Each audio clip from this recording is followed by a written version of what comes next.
What's up and welcome to another Mograph Mocast. I'm Dave. And I'm Matt, and joining us today is the super talented Mr. Isaac Taracks. Hey, how's it going? And Mograph is a supplement to our site, mograph.com, which is a motion graphics tutorial site with tutorials, plugins, podcasts, and other Mograph stuff. And on the show, we talk about everything ranging from motion graphics to Cinema 4D, After Effects, plugins, render engines, doing business, doing taxes, being a contractor, or working for the man. You can email us info@mograph.com. Let us know what you think about the show. Questions, comments, concerns, queries, grievances, show topic ideas, artist suggestions, all the things, send them to us. Facebook, Twitter, Instagram, YouTube, mograph.com. Noob or expert questions, comments, whatever it is, send us some things and we'll talk about it. We are talking to Isaac this week. I hope everybody's having a good new year. Yeah. Isaac's here talking about his Mograph world, and I hope that everybody is getting their projects on, because January's always a little bit quiet in the Mograph world. I feel like everybody's trying to get their thing going again, and they're just kind of like heads down, trying to make that money dough. Yeah. So. Catching your breath from, Christmas, the big Christmas rush, doing all those Christmas explainer videos. Yeah. People are finally coming back and finally answering their emails because you're waiting patiently because you're ready to make money. And so hopefully everybody's good in that world. And we're going to talk to Isaac, talk about motivation versus discipline a little later on as well. And, ooh. Good topic. Yeah, so that'll be fun. But first, we're going to go to Ravcock. What's your flavor? What's your flavor? Boom, boom, boom. Ice. That's good. I like it. I like the addition. Yeah. There you go. Have to make a jingle.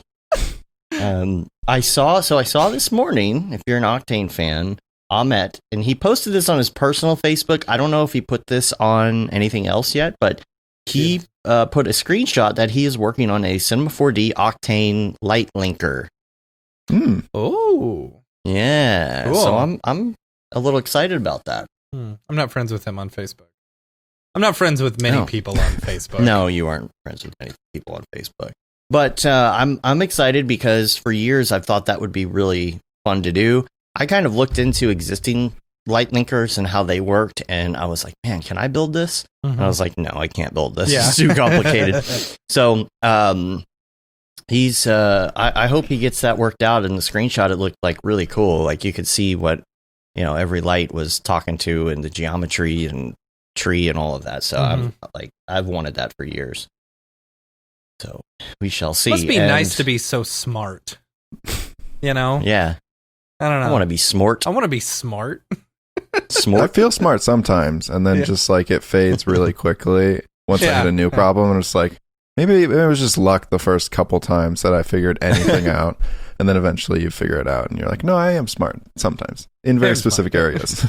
Yeah, not in any way that helps humanity, but yeah, it's like. The plugin we made before, like I managed to make a plugin using only Espresso and no code.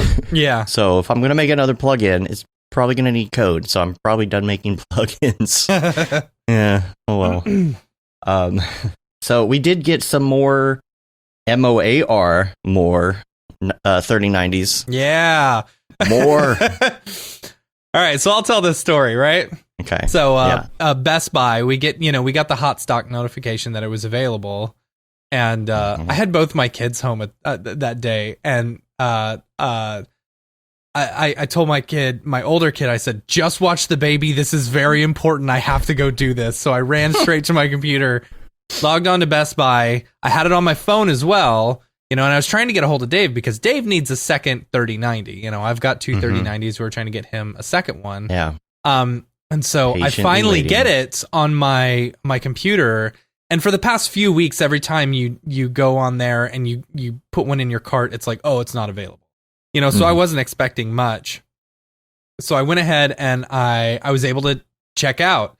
And so I got that other one. And so then I finally got a hold of Dave and I was like, hey, and I got one for you. He's like, awesome. Maybe we should pick up another one just in case, someone needs one, or we could sell it on eBay or something like that. That way we're looking keep out it. Or keep it, Yeah. And so I was like, all right. So then he went and got on a meeting and I ended up buying two more. Wow. So then I called him up and I was like, hey, I bought three. And he was like, you bought three?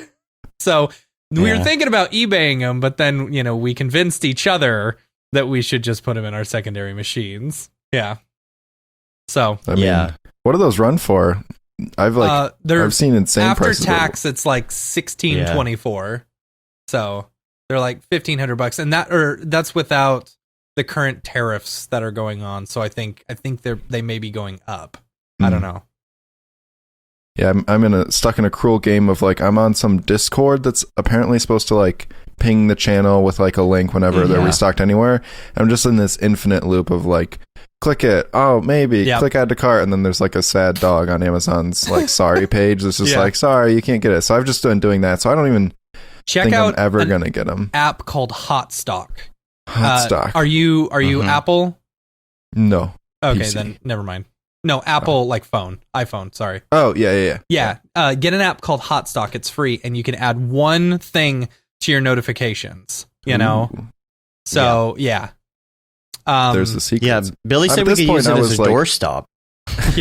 Yeah. I was just going to pay someone to find one and, like, pay them a small upcharge fee at this point, because I'm just like, I want them so bad. And I want to get rid of my older cards. They're so nice. Yeah. So what are you guys running? Are you running two 3090s in machines? It'll be our main machines. Two 3090s in one machine, and then I'll have a 3090, a 2080, and a 2070 Super in my other machine. So I think I'll have those just air cooled. Yeah, I just heard that there's like those are very, very, very hot. So we both have open air cases. I've got two open air cases that hang on my walls. Right, and so it just And then it's been fine. What's awesome, I've been running crypto for the past week and a half, so they're constantly running.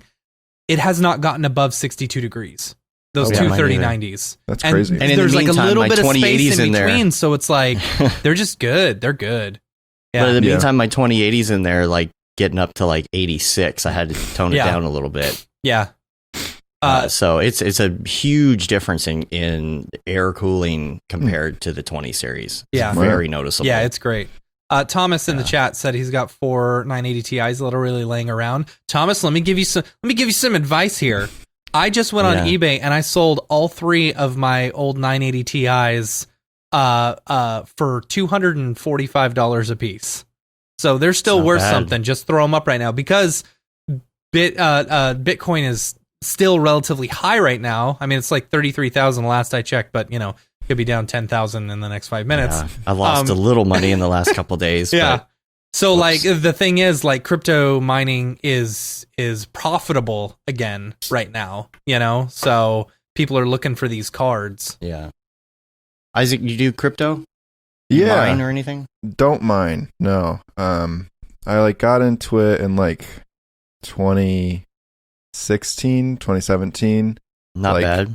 Yeah, that's like when I got like the first thing I got was like a referral to join like Coinbase. They were like giving away like $10 worth of Bitcoin, and like nice. I joined it, and like you got like your little tiny sliver of Bitcoin. Then I like got XRP on like some other, like Binance was like a thing back in the day before they like closed down. But yeah, I just like got like 3 of them or so. And then like it did that huge spike up to like where Bitcoin hit its like first like big like 20 grand. Yeah. And like I didn't sell then, and then it just like plummeted. And so I just was like, if I never sell it, I never lost any money. And so I just held on to it this whole time. And now it's like double that crazy like high. So I'm just watching in like amazement, and like my only goal is that I was like, okay, like I don't really want to ever take it out just because it's like fun to like watch it go up, and it's like I have pretend amount of this much money, right? But the wife and I decided like if it ever gets to like we could withdraw and like pay all student loans off, or like that's what the Bitcoin is for right now, and like it's just like if it can hit this like huge like achievement, and then it's like we'll take it out, and like could go up more, but that's kind of like our threshold, because I feel like that's kind of the it's like a gambling game, so you have to like go in with like a set amount and like a set goal, or else you'll just like forever be like, oh, it could, and then you just like end up with nothing when it all peters away, or it takes over everything, and then you just have the new currency already. So 60,000 is my goal pull out. Right now I only have $500, so I got a long way to go. You want to turn 500 into 60,000 or one Bitcoin? No, I'm gonna keep mining and stuff like that. You know, like the 3090s. They've got a really good hash rate. When it hits 60,000, or when I make $60,000, that's when I pull out, and I use that money to build a pool in my backyard. That's the goal. This is all pool money right here. Billy says the hardware is ballooning. Yeah, looks like the 1080s are going for some. We've got one render machine in here with 4 1080s in it still. Maybe we can just cash them out. You should. Honestly, I'm telling you, like our Mr. Meeseeks machine that has 4 1080s, it's just 4 1080 Founders Editions. It has a lower octane bench than one 3090. It's crazy. Yeah. It's so good. It's just insane. Like, this is like what you want out of tech. When like tech comes out, you want it to just like smash the other thing you had so much. But at this point, like new iPhones, like it's like a new camera. It like does like maybe a couple new things. I feel like we're past the point in like phones where it's just like obliterating. It's like I don't know. The cards seem to be like going from like a flip phone to like a smartphone every jump, and there's like we're like that much better. And then maybe like I don't know, a lot of them break, and then you can't get your like hands on any of them. But other than those issues, it's like it's really cool to see like they just like keep like finding better ways to do things where like exactly where we need it. Like there's no bloat, there's no like big remarks about like the case design or anything at this point. It's just kind of like make good tech, and then it just like makes I mean, it's kind of annoying because like I had like the best cards like 2 years ago, and now they're just like way blown out of the water. But I would rather that than like inching like little like improvements. But I don't know. See, I was like 6 980 Ti's for like 4 years, 5 years, you know, and I had just been waiting. We had a really good year this past year, so we were able to afford, you know, some upgrades and stuff like that, which is nice. So now we can render more and get more work done and make more money and buy more cards. Right? Never Step ends. 1, buy graphics cards. Step 2. Have you guys messed around with the Octane cloud rendering stuff? Because that's kind of like the sweet spot between like having a mining rig, having a other thing. I haven't gotten to the point where I'm actually like render jobs for people, you know, but I've sent it to render. Is it at that stage yet even? I don't think it is. Yeah. Oh, it is. It is. Yeah, you just have to contact them, you know. I don't think there's enough people using render right now to like I don't know. It's still because I think you have to be an artist to be able to render other artists' jobs. It's not open to just like anyone with GPUs, right? I think it's open to anyone with GPUs. Yeah. Oh, just to totally fulfill jobs and like bank. Totally. So. Yeah, I've been talking to people that like in mining, and they've just been like, I was like, you could always do this side thing that's like, you know, to mine a Bitcoin at this point is like, you know, cost is like a little bit there, but like to just do render jobs, I just don't know how much the conversion of like a person that's only in it for like the tokens is like, I don't know. I haven't seen the render token the numbers crazy jumps up and down. It seems to float around. Like, I don't. So here's what's weird to me about that. Speaking of it, like you can buy one render token or whatever for what, like 25 cents or something like that. Is that what it is? I don't know. I think it was like 18 cents or something. I'm pretty sure it's 25 cents, but you can go to some of these other like places and buy them for cheaper. You know, There's even a weird thing on the render site. It's like you can buy like 4 like tokens for this much, or you can like use your token, which will go longer because you had the actual like instead of buying it from them right there, like with a card. And then you can also buy on other sites for a lot more discount. Yeah. So what's weird to me is like if on some places you can buy it for 10 cents and then through the render site you buy it for 25 cents, you know, like when do you sell it? Can you sell it? That's what I'm confused. Yeah, like I don't know. I mean, you can trade it. Right. You can always trade it out into another cryptocurrency, but like I don't really know if there's like it's not like inching up in price. Like it's not like, oh, I got into it when it was like 10 cents and it will soon be $25 because like then it makes no sense as a render token because it's like all your time. It's dependent on a very physical like window of like right to spend it to render. What if it like at what point? I don't think it would ever go above 25 cents. You know, because as a business model, you don't want that price to like go up Right. because then no one's going to be using you as a service. Like you don't want it to shoot to 40,000. Right. So there's not much point really, I think, in holding it, which means it's not. I don't understand it enough. Yeah, if anything, that's the it's thing is like good to use it, you know. Right. It's a very usable token, which is like what you don't see a lot in like crypto, like in like where you can like definitely see where it's used. I mean, cryptocurrency obviously is useful and is used for a bunch of stuff like the blockchain technology, but I think that render tokens like a very weird in between where it's like, yes, this is futuristic and good, but I also don't get it for like people that are like in traditional cryptocurrencies. I don't really see a value for them of like mining all this render tokens unless they do like a sell of them at like a different cost, like on their own, like to artists again. Like being able to use it for your own renders. Right. Yeah, which makes sense artist to artist, but I don't know if you're going to get these like huge places that were mining Bitcoin back in the day to like switch over to have like cool for us huge GPU power, but then like they don't really get much in return. I think it makes most sense for like maybe like a studio who like, I don't know, back in the day there were like those huge CPU farms people would just like build into their studios. Like maybe if they start building like GPU mining things to cache all this render power for like jobs, but yeah, I'm not quite sure on the future of it. It's cool though. I like it. Yeah. I wish I knew more about some of the charts and how these charts and graphs work, because I have some really cool Bitcoin programs, but I don't know what half of it even means. Yeah. And, but it was extremely easy because we've been talking to our friends a lot about it the last few days, especially like on text and things and group chats, and it's so easy to set up. Nice hash, 5 minutes, bam, you're making money. That's it. Yeah. And like with the mobile app on there, you can check your temperatures remotely. You can look at your different rigs. You can start and stop them, change the power. It's really great how they all work. And you can even go into the preferences and manage like your profitability as opposed to power costs and everything else. Like you can put in your price per kilowatt hour. It'll turn it on and off based on where, you know, if it takes a dive and your profit margins are going down for mining, it'll actually shut it off for you. Yeah. It's great. Cool. It's neat.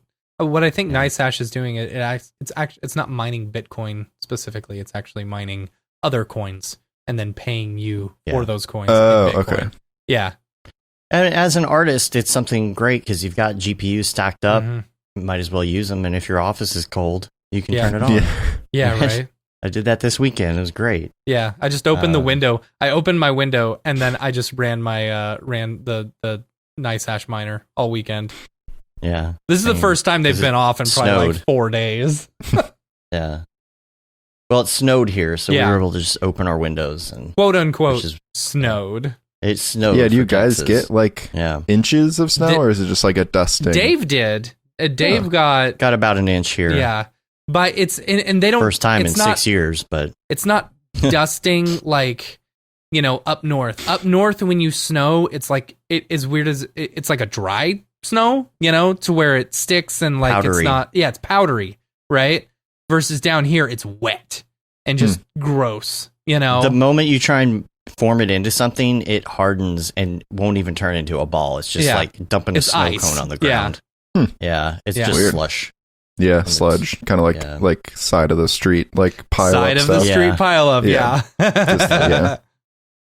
Yeah, we went for a holiday, like back up to Michigan from New York, and then like quarantined, and then like we're able to like distant see family up there, and like while we were up there, it was like projected like 4 inches, then like the next day was like 2 feet of like snow covering everything. It's just like it happens like so fast, and then everything is just like covered in snow. There's ice everywhere. But yeah, I would assume that wasn't happening in Texas. But no, I'd love to experience that at least once. You know. Like I think the most we've gotten is probably like 6 inches or 8 inches or something at one point. You know? We get a lot less than we did when we were kids. Yeah, that's for sure. It's definitely changed. Used to be every year you would get something. Every year you get at least 1 to 2. You know, those little ice storms that would blow through, but they just don't happen anymore. They don't happen anymore. No. Yeah. You guys both been in Texas your whole lives or no? I wasn't born here, but I got here as fast as I could. Fast as I could, dirt, bumper sticker. Yeah. Same thing. Same thing. I got here when I was 3. Same here, yeah. So, yeah. But I have one more link in the Ravcock section, actually, I wanted to talk about, and it's It's an in-life thrill thing. It's been around for a little bit, but it just came up as a discussion in the Facebook group for Aryev's course because they were talking about, they just happened to get on this topic of why you would use one kind of emission with Gaussian spectrum and noise and things instead of another, instead of just putting a straight up RGB spectrum. There's RGB spectrum, Gaussian spectrum. So it's an in-life thrill article on the comparison, why you would use them. And so I just thought it would be good to link that in there. It's been fun seeing some of the renders that are coming through in the course and seeing some really great artists' work. And but let's get to Isaac and talk about Isaac. Let's get to you and let's talk about your background a little bit for those who aren't familiar with you and your background. Did you go to school for this? That's always our first question. You never know. I went to school in like a major and it was just called like digital media.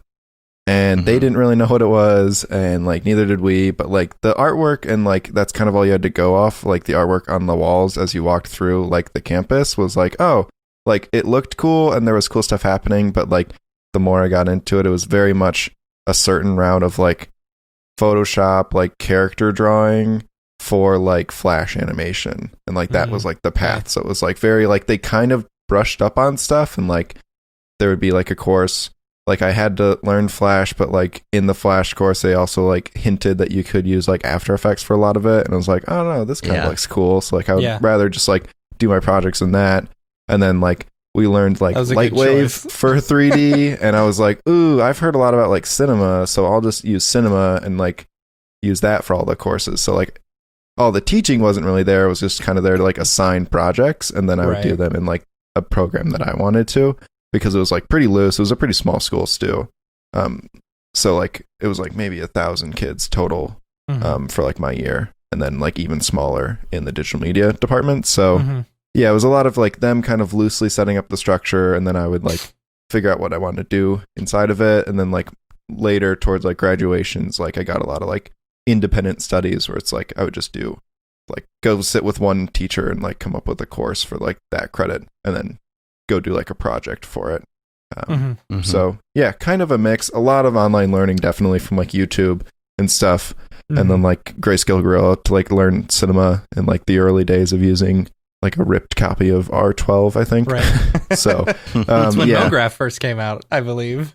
Yeah. So definitely, self-taught from the internet, but with a structure from actually going to classes and stuff. So that's kind of cool that you were able to choose your own software, right. Yeah. Like choose your own they adventure. They were pretty loose about it. Yeah. And I definitely think that's like a very niche or like specific experience. Cause I definitely think that like, that's not what you should do if you're going to like SCAD or something. And there's definitely, talented people that can teach you the right programs, and like, you don't have to like figure it out as much on your own. Yeah. But if you like kind of know what you want to do, it is nice to find maybe a smaller school that will give you a little bit more leeway in like shaping what you want to It's learn. Almost like they're teaching theory, the theory about the different stuff, and then you're finding the right program that works for you. I like that. Right. Yeah. I mean, that was like a lot of my other classes. Like they still make you go through like color theory, and then like a lot of graphic design classes and like type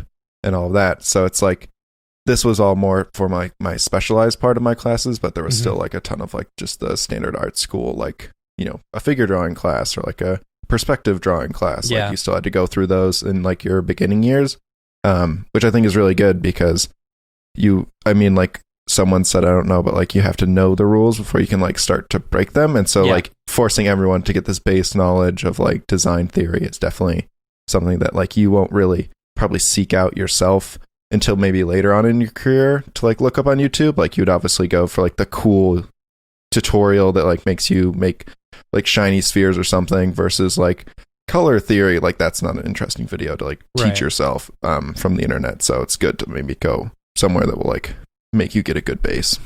For sure. So you go ahead. Sorry, go ahead. No, I was gonna say, just so what was it about that drove you towards Cinema 4D?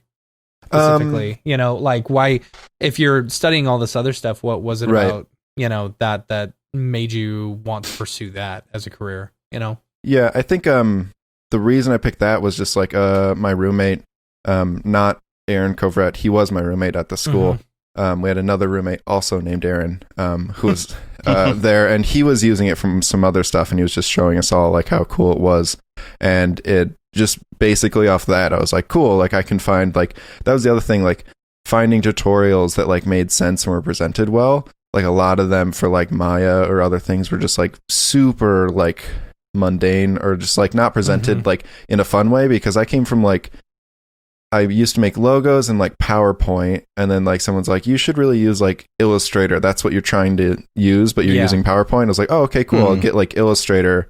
And with that, I got like my parents to get me like the whole Creative Suite for like my birthday. Nice. And so like there was all these other programs that were just kind of like always listed there. And I saw like After Effects and Illustrator, and I was like, oh, Illustrator like works with After Effects pretty well. Like, I can do some stuff in there. And then like all the effects and stuff. And then I found Andrew Kramer and like Video Copilot, and like that way of presenting like learning and like tutorials was like super like the best I had seen from like a lot of people. And I felt like Grayscale Gorilla had that same kind of presentation.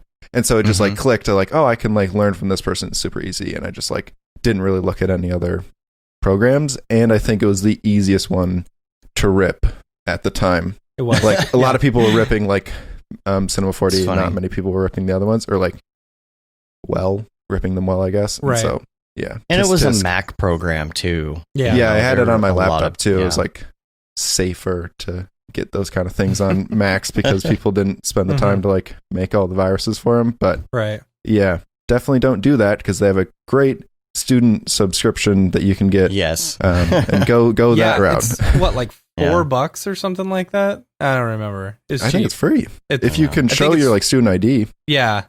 I think there was something different, like $4 or something. You're basically just paying the processing fee for education. I don't know. But yeah, I just, after a couple of years in school, I just emailed them. I was like, do you have one of these? They're like, yeah, you just have to like send us a student ID and like have your teacher for the class like sign off on it. So I was able to do that after and like get it on like school machines and stuff, which is super cool of them. I mean, the only like nothing's watermarked or anything. You can do everything else. It just like has a warning that pops up saying it's from the student license. And so if you are a student, you should go that route and not try to pirate it.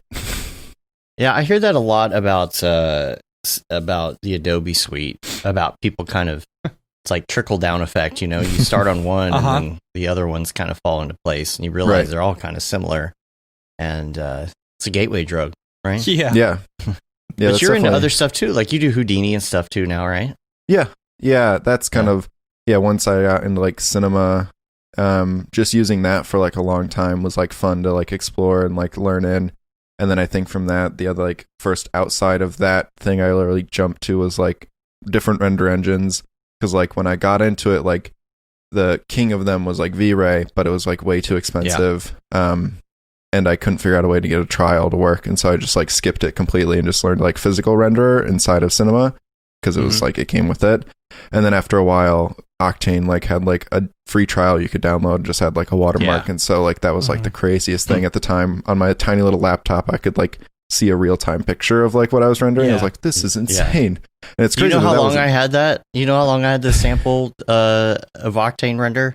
No. About 5 minutes. Yeah. Because literally I was like, nope, I'm buying this now. Yeah. As soon as I saw that real-time viewport, almost real-time viewport. My student budget did not jump as eagerly to that. I was like, that's cool. I'll just run with free stuff for as long as I can. Gosh, what version was that? That was version 2, right? That we started on, what? Dave? Octane? Octane 2, yeah. Octane 2. Yeah. That was when they introduced animation instead of just still frames. Yeah. Was funny. it? Jeez. Yeah. Wow. Yeah, and we had no idea, even when we were using it, me and my classmates, that like it was dependent on the GPU. Like we knew it said it was GPU, but like we didn't know that's why it was like crashing our little tiny MacBooks, because like they just had nothing in there really as far as like GPU is like the least amount of power it could use, and so it would just like glitch out and crash. I was like, this thing's cool, but it's like super glitchy. And someone's like, you should put an eGPU into it, and I was like, oh yeah, I should. And then like I ran with that for like a little bit, and then like fully switched just to go to PC because everyone's like, look, you can just like build this thing for like a couple $100, throw a ton of like expensive stuff in it, and then it works like amazingly fast. And I always saw that one like there's like a tunnel with like a Greeble box, and like this guy had like, I think at the time like 4 1080s, I think was like no, he had Titans. And he was almost like real time. As soon as he paused, like looking around this box, it like immediately like was a finished render. I was like, that's the way to go. We just need to have PCs. And so me and all my roommates like built one for like VR, but also rendering. And after that, I was just like, it's just, I like Apple, but not enough to like stay on that really weird ecosystem for like rendering and everything. That's the best thing. You build that system for rendering, and then you got all that fun gaming gear. Yeah, right. And VR gear and everything else. And streaming gear. Yeah, it's so weird how like for a job, like our jobs, we have to build this thing, and then it essentially is like the peak of like, you know, you want to game on it. It's like the best gaming machine. If you want to like do live streaming, you have that as well. It's like just everything else that kind of comes with it, and we just have it for our jobs, which is always funny to explain to people. It's like, well, I already had it, so it's like only a couple $100 to like get a camera. Now it's like a streaming setup. It's like intertwined, like it's covers everything. There's also a piece of software I was curious if you use.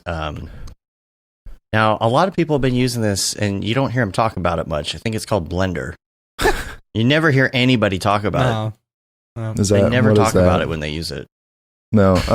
Do you use Blender? I've opened Blender. I have it in my dock, and I accidentally open it all the time because like I have it right next to Cinema, and like every time I open it, at least it opens really fast, so I can close it quickly. I don't know. I've opened it, and like I definitely see where all these people are coming from, and like I'll watch a video, I'm like, dang, that is really smart, and like that is a cool way to build it. And I just can't bring myself to like stick with like being inside of it for too long because it's just like, I don't know. I'm just so much more comfortable in Cinema at this point that like if you're starting out, for sure, check it out because it's free and like it's really good and it's getting way closer to being like industry standard for a lot of stuff. I heard it's like already that for modeling and everything. But it's just such a backwards way of thinking for like a lot of other stuff that you've kind of been ingrained in like how to think about stuff. So at this point, I've just kind of like given up that maybe I'll pick it up someday if I want to like replace another program with it. But like at this point, Cinema I'm fine with, and Houdini. Like if I would have maybe picked Blender over learning Houdini, maybe that would have been a good choice. But like now that I'm fairly confident in Houdini and Cinema, like there's not a lot where I'm like, oh, I need a program that can do this thing, and like Blender is the program, just because I've accidentally backed myself into that corner of like knowing how to use like 6 different other separate applications for like what would have been good in Blender. I don't know. Do you guys ever watch the lazy tutorials that like Ian Hubert, I think, makes them? He's like a big. I don't think so. I'll see if I can send you his Twitter. But he like gave a talk about like all this crazy, really well done Blender stuff that he does for like set extensions and like green screening people onto stuff, and he has like photogrammetry tricks and stuff. And when he explains it, I'm like, wow, yeah, everyone should use Blender because it's like so easy. But kind of if you know how to use it, like if you had the entire knowledge of like all of your Maxon knowledge and all your other program knowledge funneled into Blender, then it would like you wouldn't need to go anywhere else. But that's a huge undertaking, I think, for a lot of people to just like erase like years of memory of like all these other things that they've like learned just to like get something that's like maybe 10% more future proof. I don't see a lot of people doing that. Yeah, I have it just in case I need it for something. But for me, I'm lucky enough to barely even get into Cinema nowadays because I'm just doing Mograph stuff. Yeah, you know, I got to a point. You know, I liked learning. I don't know. I was a software aficionado. I enjoyed, you know, dabbling in all these different render engines and different software and stuff. And we have a lot of stuff. And I got to a point where I'm like, I've just got to call it quits. I'm not going to learn Blender. You know, there's no reason for me to learn Blender. If I'm going to, and this is me, you know, if for any reason I ever left Cinema 4D, it would probably go to learn Maya or something like that. Something quite a bit more industry standard than Blender. Is it because it feels like too much of a sideways move? It does. I mean, yeah, it's like, why would I learn another 3D software when this 3D software does exactly what I need? You know? Mm-hmm. Yeah. Yeah, I think that it only makes sense if you're like planning to knock out 2 programs that you're paying for now and go with the free one. Like, yeah, definitely that's like a good call, because like you could cover your ZBrush, Rhizome, Houdini, and Cinema. If you really wanted to like go out, you could cross all those out, never pick them up again, and go with Blender. If you want to take the undertaking of like learning everything you know in those ones, like probably even like Substance Painter. I haven't seen anyone do like insane work, but like it seems like it slowly, like because of the nature of how like open source it is and how much people can just like, all of a sudden there can be a whole like add-on that like totally changes like how people can use it. I think that it's like, it has huge potential, but it's just like, I don't know. Yeah, it would seem like a sideways move if you jump from Cinema over to Blender, because like they are both really great tools that are like not, you know, for film industry standard. Like they're not really what's on the call sheet for like someone that needs to come in and do like look dev work on a film like that. Like scale, they're just like both not quite recognized yet. I mean, especially because Cinema's not really going for that market, but like if Blender wanted to, I'm sure you could get the work done. It's just like, if they're not asking for Blender artists, like it doesn't really matter at that point. Yeah. But for freelance, Blender is almost always my first recommendation for any time someone wants to learn. Just kind of dabble in 3D for the first time. Hey, check out Blender. Blender's free. Yeah. So it is a nice option to have that now. Yeah. I think that it's good. I mean, a lot of the stuff does seem to be familiar. Like when people are explaining how some stuff works, it like does seem to follow the right, like it's not wasted time if you learn Blender and then want to go on to a different program. But yeah, it's because the knowledge is still there. You know, you're learning basics and, you know, techniques versus, you know, how to press that grease pencil dough. Yeah, that is a very cool. Yeah. That, and they had the like box cutter plugin was like with them at first, but it seems like a lot of times like when it's introduced somewhere first, but then like after a little bit, everyone kind of integrates it. Like Marvelous Designer had a huge chunk of the market because they could do like the cloth sims at real time. Then like within the updates, like Houdini updates, and they have like a cloth brush, and Vellum is like already super far advanced, and then ZBrush at the same time. It's like, oh, you were biting off that chunk of our market. Cool, we'll just add it in, and now we have a cloth brush in here. So it's like, I don't know. It's great for us because everyone's going to be getting all these additions to their stuff, but to kind of like bank your entire software on one, it's like, I don't know if that's like worth it. So what kind of projects are you working on right now, and what types of software are you using for them? Right now I am on vacation. Nice. So no projects right now. Yeah, I didn't take like any vacation all of last year just because I just like wanted to keep renewing contracts and like keep the momentum going because the year was so unforeseen. So at the end I was like, wow, I haven't taken any vacation. So like after Christmas I was just like, I'm just gonna take, because no one knows what they're doing in January. No company ever like has anything set in stone. So I'm just like, I'm just gonna take that time that I was already gonna not have any work and just call it an official vacation. But before that I was with a studio here freelancing almost all of the 2020 at which was Perception. They're here in New York, and they work with Marvel a lot.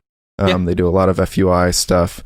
So I was working with them on a bunch of NDA stuff can't talk about. But same. We've never been able to post anything we've ever done with them ever. Yeah, it's sad. You know.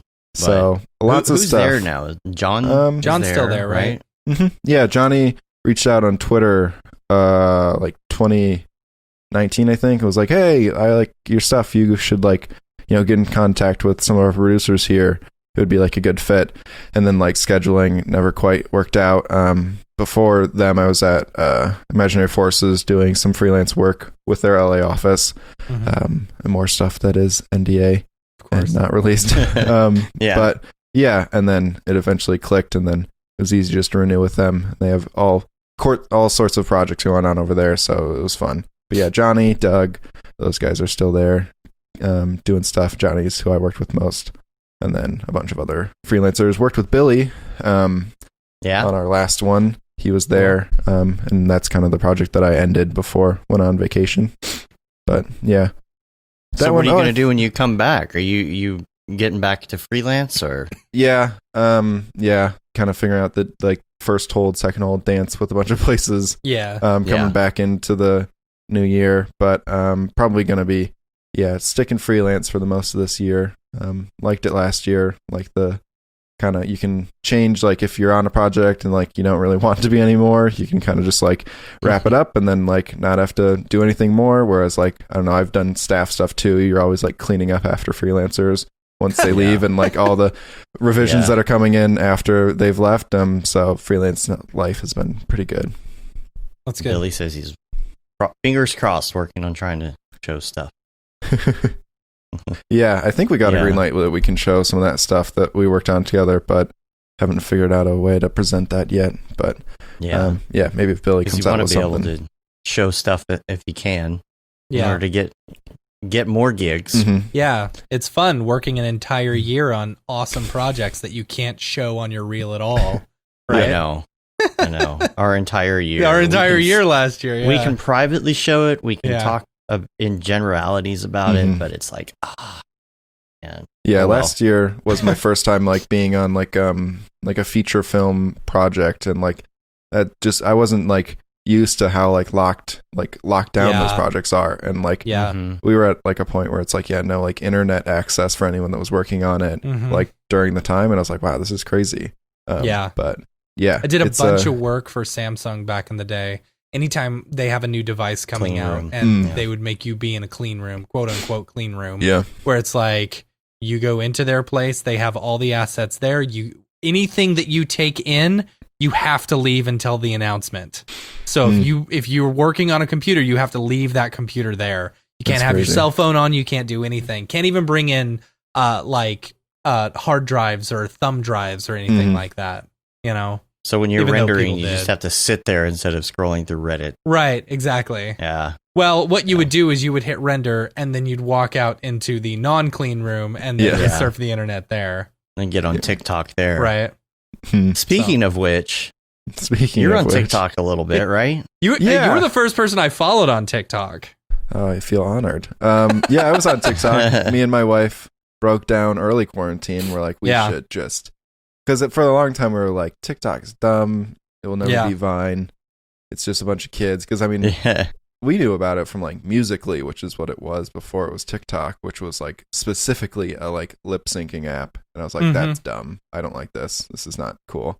Yeah. And so I was like, never downloading it. And then it like switched to TikTok. I was like, never gonna do it. It's not funny. And then like we were just so bored that we're like, maybe we should just for fun, just as like a joke. And then we downloaded it. And now we're stuck with it.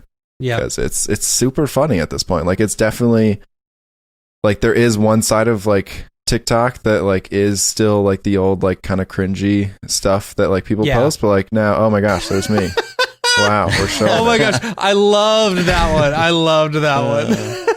And there's so many of these like weird TikTok memes. I was like, oh, I could think of 1,000 of these for the Mograph community. And there's Mograph memes on like Instagram who is like doing traditional ones, but these ones are like, oh, I could do it on TikTok because there's just such a different amount of like it's got a different ground vibe to play with than just like memes. It's like those really meta TikTok memes. These make no sense without the audio. I was gonna say, now you just get to watch them dance.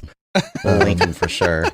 Go watch all of those ones. But it was super fun, and then after a while I was like, I don't know, I just like wasn't coming up with any good ones, so I was like, I'll just leave it out there for people to enjoy. But it was fun. Did you get a bunch of hits? Like what was your biggest hit? My biggest one is like this slime render that I had posted before, but I just like tagged it as oddly satisfying, and people go nuts for that kind of stuff on the internet. So I think that one has like 200,000 views or something. Nice.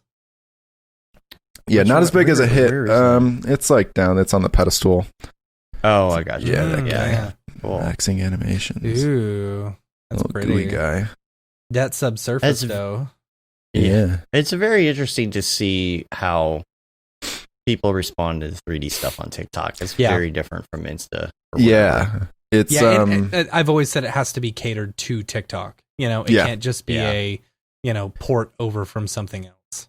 Right. Yeah. And like a lot of people, like, I don't know, it's like it doesn't matter as much. Like Instagram is like still like people will care about like, oh wow, what a photorealistic render. But like on TikTok, it's like you're going for like shock, awe, like Comedy. something. Yeah, it's like not really there for like a huge animation piece. I've seen a lot of people like 3D like put into like footage, like I think goes over the best. Like, yeah, it does. Because people don't like get like caught up on the fact that it's like a fully 3D piece, but like a lot of those like Lupin ones that were like really popular on Instagram, I've seen a lot of those do well. But yeah, not very much the stuff that I like put like a still won't really go over very well. Yeah. So Yeah. but yeah, once I figured out it wasn't like the best platform for like portfolio pieces, I was like, I'll just put memes on here and for the very small niche audience that there is on TikTok for that. Because like there's like no one, like I like originally was like, oh, I'll go follow people. The first person I followed I think was like Beeple was like on TikTok before. Yeah. I was like, oh wow, he's like already right here. Away. Yeah. And was just putting all his little animations up there, which that's been crazy to see that stuff. It's a little detour from TikTok, but like all of his crypto stuff back into that conversation a little bit. That was insane. I don't remember when he did that, but like since then, if like he didn't take any of that stuff out from the sales, like that's almost doubled. I'm pretty sure he got paid in cash. He didn't get paid in Ethereum. What a bummer. Because like that Ethereum collected then, if you just held it, that's like doubled at this point. He would have. I think he would have gone from 3 million to 8 million. Yeah, someone was just saying. insane. Gosh. Yeah, it's ridiculous. I had a weird like crypto tweet where I was looking at the lowest point that you could have bought Bitcoin at, which was like in 2017. You could get it for 6 cents, which was like a glitch crash. It wasn't supposed to be that low, but it was that low. You could buy it, and if you bought $100 worth of that in April of 2017, you would have 56 million right now. From that, don't talk to me about that. Which is just a fun little.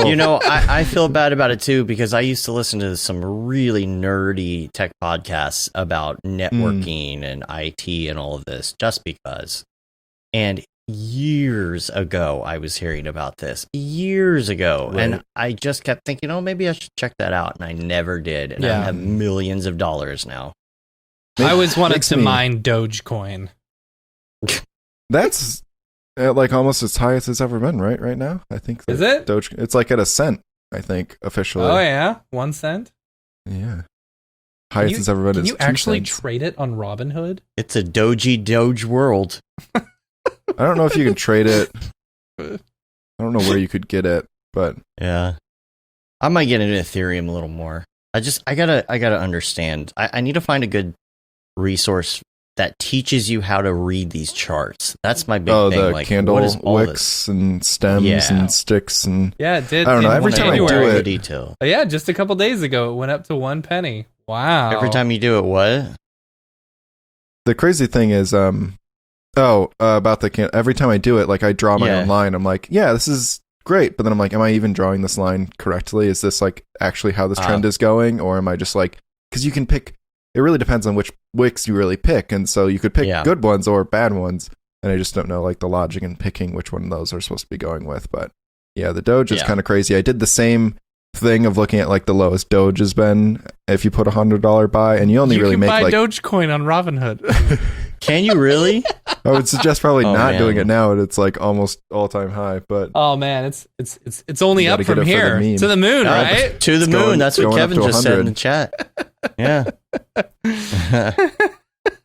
What makes me really sad is there was an article talking about how Square did like a huge, I think like $50 million buy of Bitcoin, like in the middle of the year, and how that like has doubled for them. I was just like, they're not the people that need to be doubling their money, but I mean, it's crazy that they can do that big of a buy. Yeah, and just like they're really making bank off these like huge bull runs. That's quite a gamble. Yeah. Well, I mean, like, okay, so this is what I've been looking at as far as mining, right? So it's like I'm mining right now. I was up to like $175, and then it started going down. Now it's down to like 158. But all of that is quote unquote free money. I'm spending like $1 to get like $10, or whatever. It's just all about my time and my resources on my computer. Yeah. So if the price goes down to like 10 grand again, then it's like I still have money, that I only spent, pennies on the dollar to get. It's just not as much. Not worth as much. Yeah. And eventually it'll go up again. And if I ever want to sell it, I can. So you've been streaming as well, and I wanted to talk about that a little bit. Yeah. Because you were streaming. Well, you've got videos on your YouTube and things, but also you've been on Twitch and then like putting those onto YouTube as well. The Twitch streams that are interviews with different artists. So tell us a little bit more about that, because you got quite a few on there. Yeah.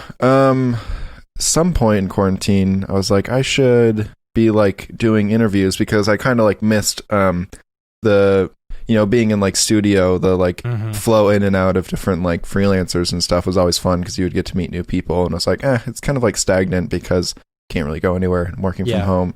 So I was like, it'd be cool if there was like a place to like interview people that would be like a nice form of like soft networking, but also like a cool like catalog that I could like look back to, and for the people that are on. Because right before that, I was on Ash Thorpe's the Collective podcast, and it was cool because like when he asked me on, like I did like a lot of prep work, and it was like thinking about different ways, because he kind of just has a pretty loose format of like talking about people, like where they started and like how they got to where they are in the industry. And I was like, that was like super fun for me personally to like do that prep work and be like, okay, this is kind of like how things connect in like my path of like where I got to where I am now. And it's like, that'd be fun for like other people, I'm sure. So if I like invite some people onto like a loose interview style kind of like stream, and then with chat from it being live streamed, they can ask their own questions. And so that's kind of like where it started. And then I was like, oh, I could also do like tutorials this way, like do them live, and then not have to like really kind of do the editing process. Like I'll just plop it up as like a live stream, and if people want to go through, they can. And that proved like a little bit more difficult, because I kind of had to like rework any project I did into like, how did I come up? Because a lot of times I'm just kind of like jamming on something, not really thinking about what I'm doing, and then it like I'll post it, and then people are like, how'd you do that? I was like, I don't really know, because it was like a lot of like trial and error. So coming up with like a streamlined way of doing it was like a little bit more work, and so it kind of just faded into just doing the interviews with people every weekend through 2020. I think I started in like September, and then did one every weekend until this past December, and then went on break. Hopefully going to kick them up this year, just probably on a less frequent schedule. But yeah, it was super fun. Had a bunch of people kind of from our industry, like Cornelius, Raphael, so those kind of people, but then also some hometown friends that I like went to art school with that are not specifically in like 3D, and then some other people from some other industries, just as like other people that I follow that I personally like wanted to like interview and like get to know them better. So it was kind of cool that you can kind of just disguise like a friendly catch up, like, or get to know someone better as like a interview, and everyone's down for it, which is a nice way to like softly network. Yeah, it's been really a great way for us to keep up with people over the last year in quarantine. Yeah, it's been one of my favorite things about doing the podcast is getting to meet all of these amazing artists, who you look up to and stuff like that. And you're like, okay, cool. After Aryev is done with his course, you should hit him up, see if he'll come on once you get going again. We did schedule it, and then he was doing stuff for the course, and he was like, oh, maybe next month. Maybe next month. And I was like, we can just do it next year. And he's like, yeah, that'd be way better than my thing will be out and other things. So it was, I just like done. DM'd a ton of people, like anyone I could think of. And I was like, would you want to? And like most people were like, absolutely. And I was like, oh, I wasn't thinking everyone would like want to do this. So now I have to have a whole big no one has anything to do right now. Everyone's like, absolutely, I'm down. Because everybody has a camera and a microphone now too, right. Yeah, especially people in like 3D. I guess everyone, because of like online meetings, I guess everyone all the Zooms all set up for it. Yeah.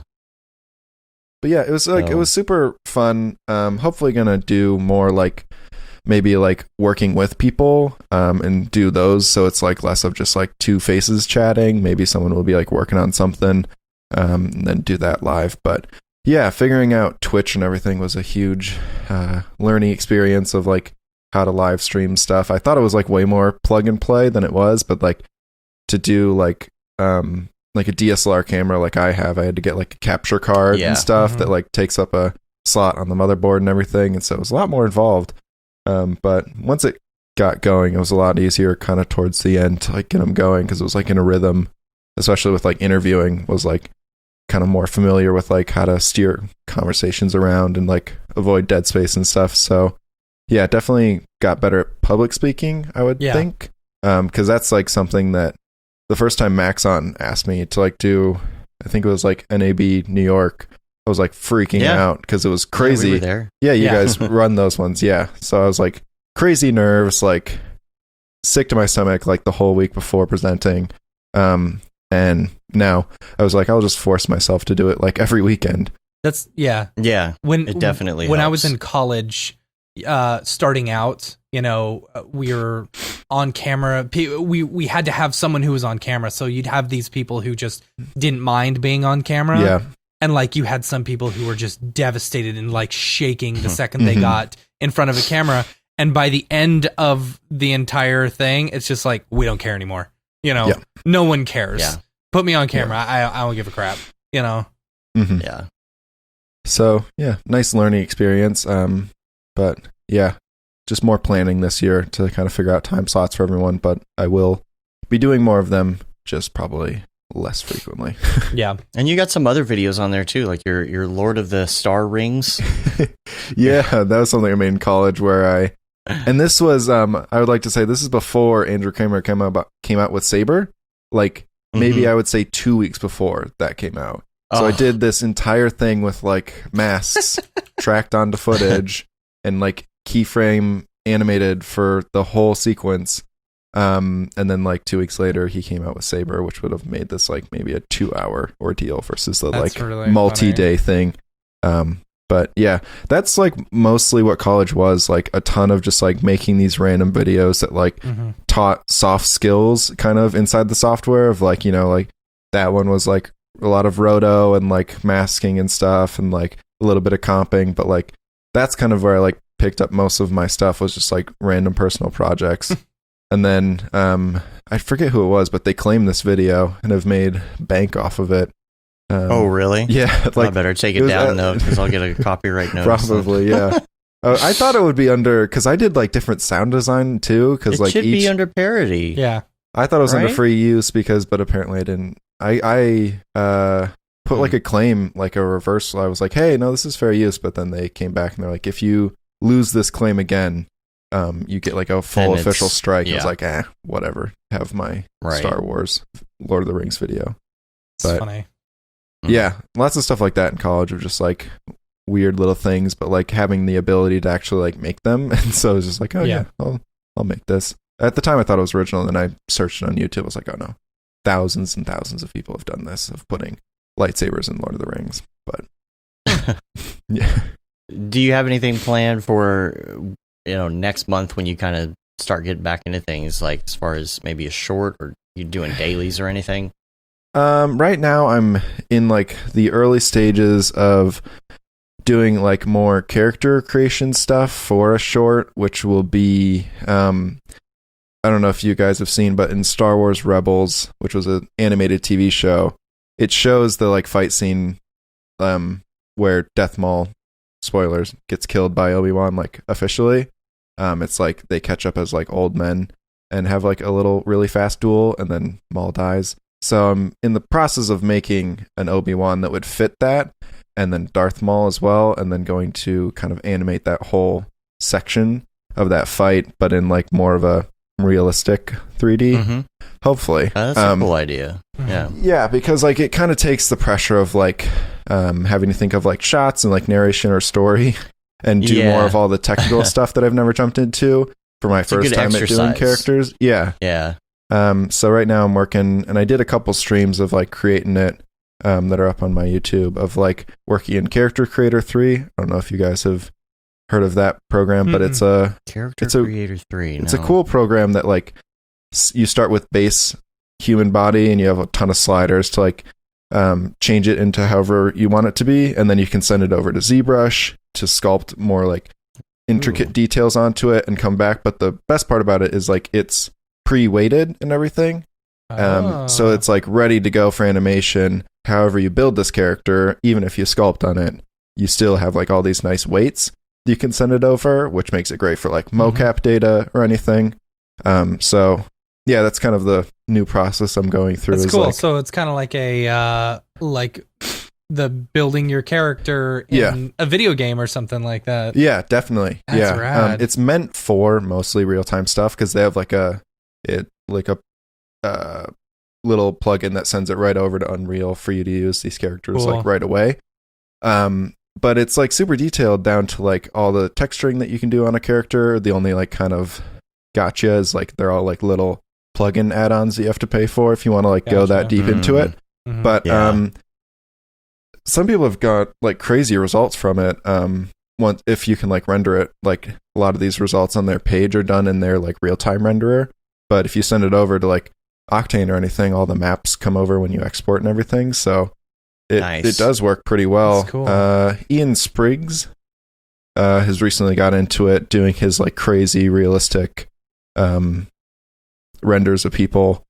I don't know if you've seen that stuff. Oh yes, but he does like insanely realistic celebrity ones, and he recently started like working with them through like a partnership of like a proper workflow where he sends it like and uses texture XYZ maps and stuff to like paint them on the people for like crazy high fidelity.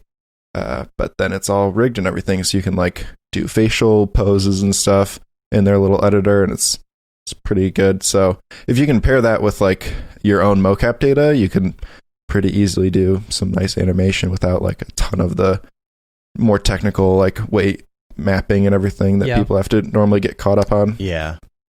Cool. How much is that? Yeah, this is interesting. I'm going to look in this. We're doing a lot of character stuff. Yeah, right I think now, the stuff that it's like around 300 for like the base, and then like there's some texturing plugins that you can get on. I think when I like checked out with like a couple plugins, they have a couple bundles on their thing. It was like $700, which like really wasn't too terribly bad because it's perpetual, so it's like you just pay once and you get the updates with it. Complete and then 3D character design and animation bundle, $990. And that one, I think there's a separate program. So like Character Creator 3 makes the characters, and then you can send it over to their other animation software, which is iClone, which sends the character over, and you can like import mocap data from like Mixamo into this library, and like it has like a pretty nice like kind of all these different poses that you can do to people, and like different little widgets that will come up for like facial stuff. Their big selling point is that I think they have a thing for like iPhone stuff for face capturing, so you can do like a cool. Set up your phone, live link it to it, kind of like Maxon had, but it comes with like the character controls. And the nice thing I like about their animation tool set is that it's like really smart keyframing blending through like different actions, so you can kind of do your like key poses. It will soft blend, and then you can kind of do your like add your detail in kind of how you would like, or like how I do in like 2D keyframing of characters, how you like do the basic poses and you add in all the little details further. But yeah, it's a little weird. Does it do like the blending kind of like motion clip, like blending motion clips and kind of but you can get like, you can have like smart little things inside of it, so like it won't blend in a weird way. Like feet will try to stay posed on the ground and stuff. It's definitely worth looking into. And my thing was like, I just didn't want to go through Maya, which is like the big place to do character animation, because all this stuff can go as like an export into Cinema. I think that's like all I wanted. So yeah, it's really cool. It definitely adds up with all the like little plugins they make you get, but it's a cool base. Olaf Bloomer's was the one who like put me onto this, because he was looking at it for a project, and he's like, you should get this if you want to do some character stuff. So it's like a nice cheat. Yeah. You don't want to go into Maya. Yeah. That is cool. Man. Yeah, I'm going to have to check that out more. We're working on some stuff right now. We're designing some characters, and they're going to have voiceover, and I'm like, maybe we could figure that out. Yeah. That is the cool thing. Yeah, you can send audio clips to that and it will use the like mouth position like based off the audio to like rough in your lip sync. Then you can go in and like fine tune it. But I haven't seen anything that's like film quality that's come out from it, but a lot of people aren't really using it in like offline rendering. It's all real time examples really that I've seen. So I'm interested to see how far like I can push it with like getting a really good base character with like ZBrush and all the different texturing options, sending that over. I haven't really done much character animation, so it'll be interesting to see how much I can like use myself as reference to like match the footage and stuff for like all that different thing. But yeah, it's fun. That's what I kind of like using personal projects for, is like jumping into a totally new area that's like very uncomfortable and seeing like how much I can just like hack my way through it to like get an end result, and then maybe add that to the tool belt afterwards. Yeah, it's like however how easy it is to kind of jump into kind of like dictates, am I gonna dedicate more time to this? You know, am I really gonna get into some heavy character stuff or not? How hard is this? And it's kind of just a matter of, you know, what do I really want to dedicate my time to in general, especially as a generalist. You know, I want to go down the character path, the particle path. There's a video in the links that John Ardeman put out. It's a face rig tutorial. And the very first thing he says is, I've learned all this stuff about doing character design, and now I'm like really bad at particles. It's like I have no more information or, you know, room left in my brain for that information. It's like, well, it's so I kind of judge stuff on that. Like, is it really easy to pick up within the first couple hours where you feel like, okay, this is a path I could go down? Yeah. Or am I just going to decide to hand it off to someone else or fake it a little? I don't know. Yeah, and I did want to talk about motivation versus discipline a little bit. And this is something I never really thought about. I saw a couple things on it this week, and it just made me think a little, because a lot of people are getting into dailies right now with the new year, and people doing so well, and crypto art is kind of having this resurgence, and you have to have a lot of motivation to do things. Yeah, you do. Like that, you know, but it's not just the motivation, because you can have motivation to do dailies. I'm motivated to do dailies, but it's the discipline that keeps you doing it. And I never thought about the difference, because the discipline is the hard part. Yeah. So it's like I did an 18-mile run this week, which was my highest so far. I'm still working through my run training, and it's not the motivation. I've had motivation to lose weight for years. You know, it's like, I know what my motivation is. I have the motivation, but it's like, I pushed it this weekend. I really felt like I was running out of discipline, because that 18 was the hardest thing I've ever done in my life. Yeah. You know, it physically. And so nothing really happens until you motivate yourself and then find that discipline and do stuff consistently. So, yeah, I don't know. Doing something like dailies takes discipline, because everyone has the motivation to do those dailies, and they're ready to go, but, you know, discipline though. You know, Beeple has discipline. Yeah. 5,000 days in a row. Yeah. I love his 5,000 day one, where it's just some kid drawing, and it's got all of his weird characters behind him. Yes. So funny. That was good. This is supposed to be him as a kid? I guess so. Yeah. Yeah. You know, looking at Instagram all day, too, is definitely motivation. Yeah. To get into dailies or to do more renders, but a lot of people find it discouraging to look at that stuff. And I agree with that, but it's like, why is that discouraging? Why do I look at that stuff and get discouraged? And not just because of what we talked about in the past, which is you're discouraged because you see everybody else doing it in bulk. And you're not seeing all the hard work behind it. That's understandable. But I think people get discouraged too, because they have not been able to find that discipline. Yeah. You know, they really want to do it. They're motivated. They just can't find the discipline. And discipline almost feels like it's a commodity. Yeah. Yeah, I get that. it's like your frustration is coming from the lack of discipline, and you have to decide what you're really going to put the discipline into every day because, like time or something.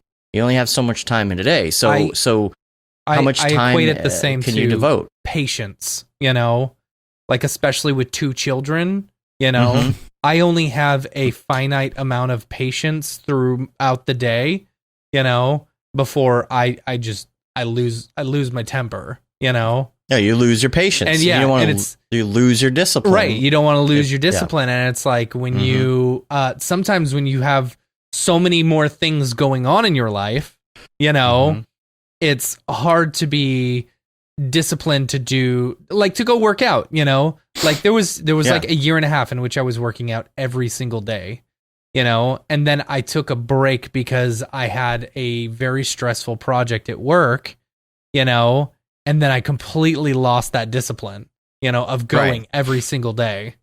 Yeah. And I look down at my man boobs and I say, yeah, I'm motivated to work out. But sometimes, that is the motivation that gets you to that discipline.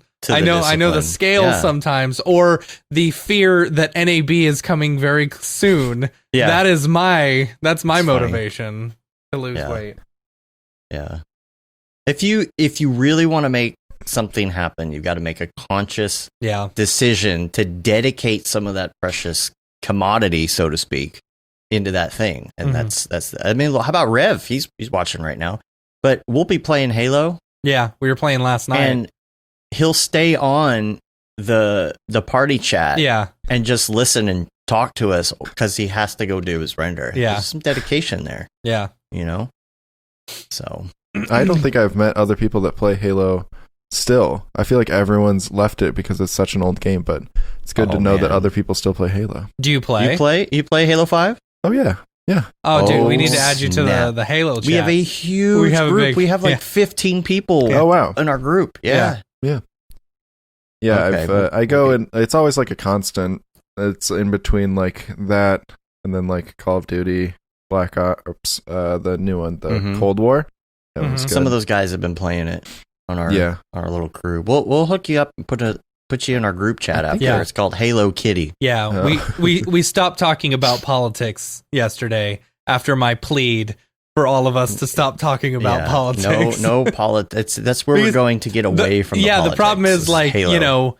I had to start muting my phone because I was getting so many notifications, and then I'd miss the notification that's, hey, anyone want to play Halo? Want to play. Yeah, we decided to take it somewhere else. We'll do a separate group for that. Yeah. So, you got to join us on there. It'll be fun. Yeah, we'll be. Let's go to some links real quick. Number 1, I wanted to give a little shout out to. Hold. Okay, go ahead. What? No, I was going to say before the links, do you have the thing about my boxes in there?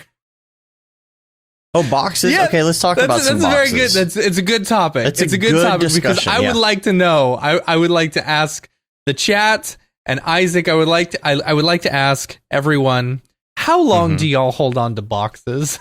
like I've got. I have like good boxes or like just any box. 2 closets. Yeah, I have 2 closets worth of just like of cool boxes, like product all my boxes, old right? iPhone not Amazon boxes. No, not just Amazon, but not just straight cardboard boxes. But like, I mean, it's a cool box, It's like all the iPad boxes are cool, and like the motherboard boxes are cool, and I keep all of my stupid 3090 boxes and I saw the meme going around this week of, I don't know who needs to hear this, but you can go ahead and throw away that box from your iPhone. It's like I saw there was a TikTok where a guy was like, he's like, I think the hardest decision you'll make as an adult is whether or not to keep that box because it's a pretty good box, And it's like I've got a Switch, I've got 2 Switches now since we got my kid one for Christmas, and it's like, do I hold on to both of those boxes? I mean, they're good boxes, Here's I'll put in my 2 cents on this because I have been made fun of for keeping boxes for way too long. But after moving, I've done a little bit better. There's still stuff I keep, but I'll tell you, I do keep graphics card boxes. Yeah. And because they're small enough, I can put stuff in them, and I can, like, if I want to sell it later, I kind of keep them tucked somewhere. But some of these big boxes, come on. And there was a time I had, like, all the boxes for, like, the Mac Pro and all the laptops I've ever bought and all the giant boxes of Apple software, Logic and Final Cut Pro, and the books I'm never going to look at because they're in PDF form. I've generally come up with a rule that if it's something that I might need to take somewhere, like, for example, my audio interface, I might need to pack that and put that in a box and take it with us somewhere, I'll keep it. But with let's say I get my power supply that I just got the other day, and I open it up and I take it out. If there's anything in that box that I need, like cables, because like a power supply, right? You're going to get all the extra cables, and at some point you're going to need that one weird 4+2 pin thing that goes to some other thing and splits out, right? And you got to keep all of that gack somewhere, so that's understandable. But if you got something else, I don't know. What do I have around here? The box that my Nest smoke detector. Right, I've got all my Nest stuff. It's like, I mean, those are cool boxes. And what happens when I move? If I move, like, I'm gonna you better believe I'm taking all my Nest stuff with me. And you're gonna pack it up all neat in that box that it's not gonna fit in anyway because you don't have all the foam things in there, right? You took half. No, throw it out. I don't know. I like what Jason said in the chat. I keep boxes. I know I might resell the product. You know, I like that. So I mean, that gives me a good idea. It's like, okay, so I got to keep my GPU boxes because I may sell those later. You know, I may keep the motherboard boxes, but my little box but what about my box for like the Nintendo SNES Classic? You know, I mean, that's a cool box. I don't know. You know, that's tough. The thing is, like, when I take something out of a box, I take out all the packaging, all the, the CD that you can't use because you don't even have a drive. Right. I unwrap everything. I take all the components out, and then I put all the little pieces of plastic and the tape and the wire ties and all the things back into the box right away. Because everything's out, you just throw that box away and you're done. You put it in recycle. Get back to Mother Nature. I like what Blue said. You're just trying to tell yourself to keep that box. Yeah. Let go, man. It's a psychological thing. It is. You're and I've also got, like, I was cleaning out my closet in my media room because I finally ran an HDMI. I've been wanting to do this since I moved into the house. Run an HDMI cable to the TV, and then run it all the way into my closet. What up, Windbush?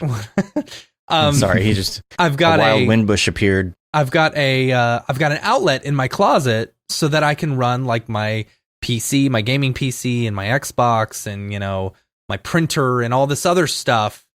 And so now it's not in there. It's just in the closet. It's, you don't see it. And so, but I have all these old, like, I've got Rock Band, like Beatles Rock Band for PS3. And it's like, one, I didn't hook up my PS3. So do I really need Rock Band for PS3, or should I just get rid of it? And if I get rid of it, do I throw it in the trash? Do I sell it on eBay? Do I go and get $4 from GameStop for it? Put it on the lawn and say free stuff, and it will be gone. I guarantee you. I don't know. Billy says if you keep those boxes, you're the same type of person who keeps the potions 100% in case I need them in a video game. The person who keeps the potions in case I need them in a video game. Absolutely. Yeah. And then you end up beating the game because, with all these extra potions. Yeah. Yeah. Oh no, the longer you keep them, man, the harder it's going to be to get rid of them. Yeah. That's the thing. If you throw it away right away, it won't get sad. There's that thing in your head that says this thing's going to be sad because you're throwing it away. Right. Don't like tell me you've never thought of that. Yeah. You got to move the plates from the bottom of the stack when you're doing dishes to the top because they're going to get sad because you never use them. Oh, okay. It's gone through your head before. You think inanimate objects are happy and sad? Is that what I'm hearing? It's not really, but there's that part of you, that childlike thing from your childhood that comes back and says, I don't want to get rid of it though. Even though there's no reason not to get rid of something. Right. It just applies, and not just boxes. Yeah. Why do you keep that old camera that doesn't work anymore? Right. Or that isn't that good anymore? I've got an old Polaroid camera that I'm keeping. Yeah. It's going to be sad if you throw it in the like trash. the IKEA lamp. Remember? Yeah. Wasn't that a meme? Wasn't that a meme? The IKEA lamp or something? No.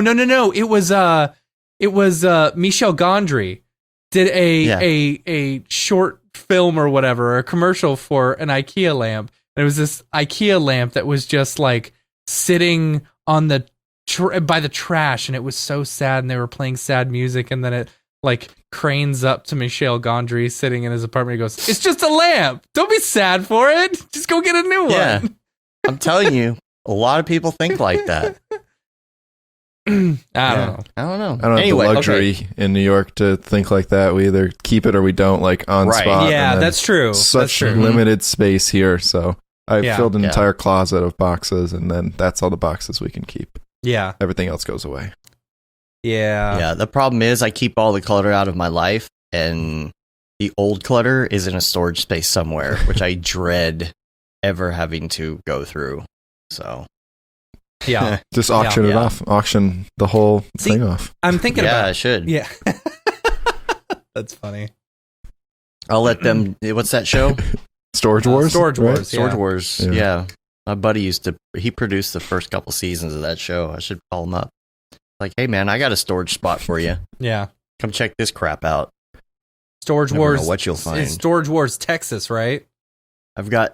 I got like literally all these old dual G4 towers in there, G5, just stuff. What am I going to do with that? Set up a CPU render farm. You know? Team viewer. Be sad if I viewer throw that, away. baby. Yeah. It's not worth it. Anyway, let me get back to the links. Do we decide? Dave's do we know? links. Do we have an official? I think the consensus is if you're planning on moving it or selling it, then you should keep the box. Yeah, gotcha. I think that is true. So I think that's a good thing. And Billy said PS3 Rock Band Beatles full set for $205 on eBay. So maybe I'll sell that too. Oh yeah, that's actually a good one. Yeah, for sure. I have way too many leftover guitars, drum sets, bass, microphones. Yeah, see, I've got an actual drum set now. I don't need Rock Band drum set. That's right. Mm-hmm. I'll just turn on Rock Band drum set on the TV, and then I'll play along with it. I actually do that. I do.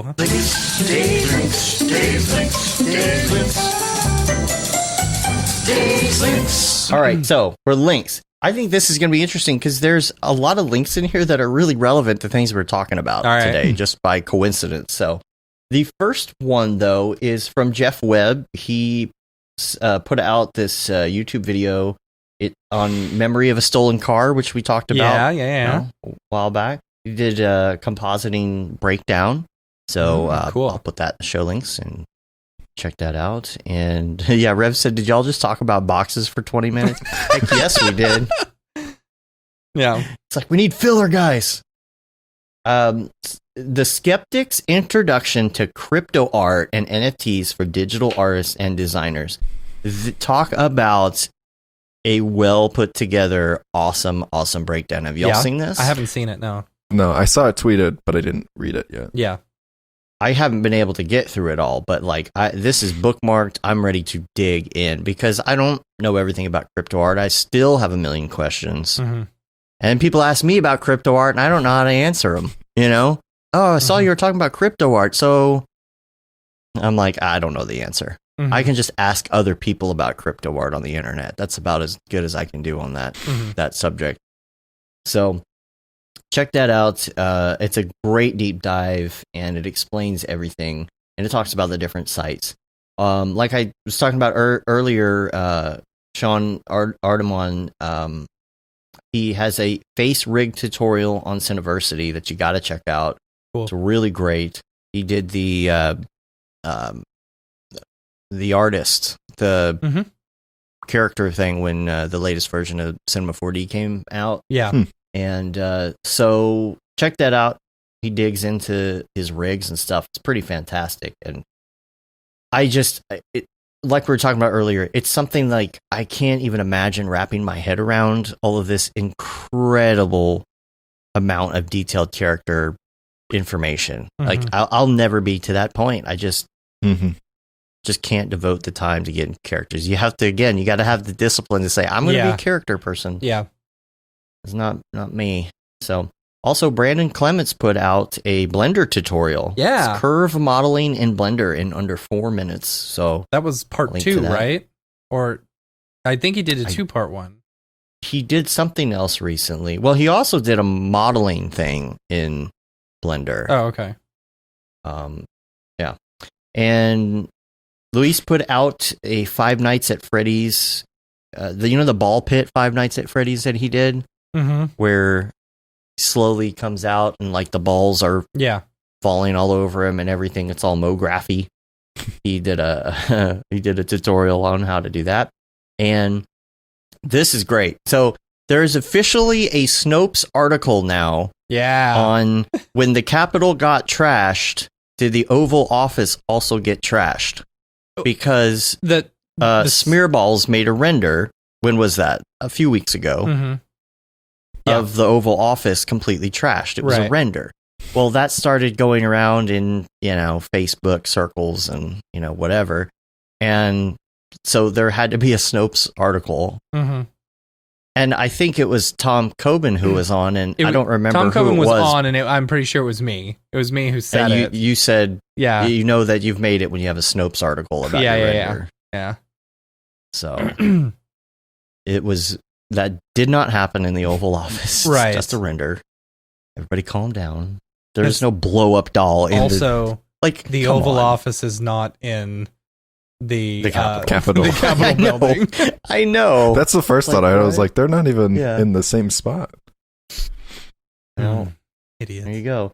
Now, also, now I don't know how to pronounce this name. I apologize ahead of time, but Abdullah, it's either Coax or Coaxe. I don't know. I'm sorry. But he made an animation called Lonely Bear, and this got me right in the feels. Oh, yeah? I don't know if you saw it. It was on multiple things. It was like on the Cinema 4D, Facebook. It was on Octane group, all of that, right? And it's a sad bear. And he said, I am living very far from my kids. Every day is pain for me. I wanted to reflect my longing for my kids with this project. I hope you like it. Please try to enjoy every second that you have with your children.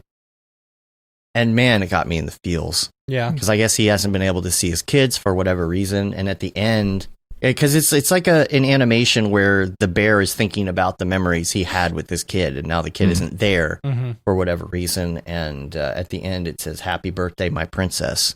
So I guess he made this render for her birthday.